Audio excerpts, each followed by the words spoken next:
Former Nailer and now Stanley Cup Champion, Tom Kuhnhackl. Well, what was it like?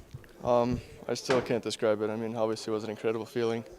About a year ago, down in the AHL, get my first call up, stayed for the rest of the season, win the cup. It's like it's a dream come true for me. What was it like going through the experience of coming down to Wheeling and then earning your spot to Wilkes-Barre-Scranton and then earning it to Pittsburgh and then ultimately seeing you hit the top of the mountain already? I think it all started in the East Coast when Clark Doratelli helped me to turn my game around. I used to be an offensive guy, and now I'm reliable defensively, being a PK guy, blocking shots, working hard, that kind of guy. So I got to thank the organization in Wheeling and in Wilkes-Barre to help me out for that. Is that one of the things that you see as the biggest reason why you're having success at this level, is because you've evolved in your game and now you can play all sorts of different roles? Well, obviously, I wanted to do whatever it takes to get to the NHL, and I made a sacrifice, to not be an offensive guy anymore, to being reliable defensively and being a player in a completely different role. And I think, I did a pretty good job so far.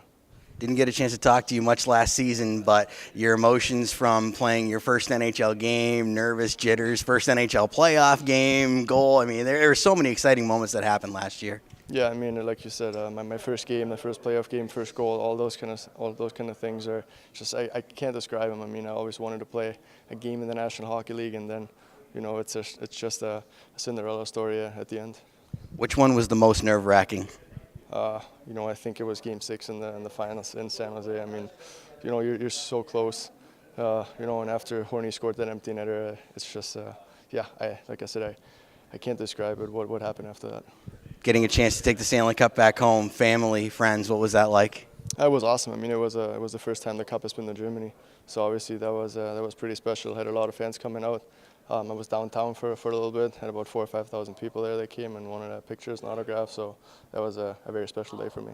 You're the second Nailer in as many years to win a cup. Scott Darling, a teammate of yours for a few games in 12-13, and now you. What does that say about Wheeling, and what do you remember most about your time there? I think that's where it all starts. I mean, obviously the first couple of years were tough for me. Going to the camp in AHL, get sent down to the East Coast, get hurt, and then basically start at zero again. But I think that only made me a better player, and that tells you how good the organization is down from the East Coast up to the NHL. 25 years of hockey there. The fans, they're obviously passionate. What's your message to them?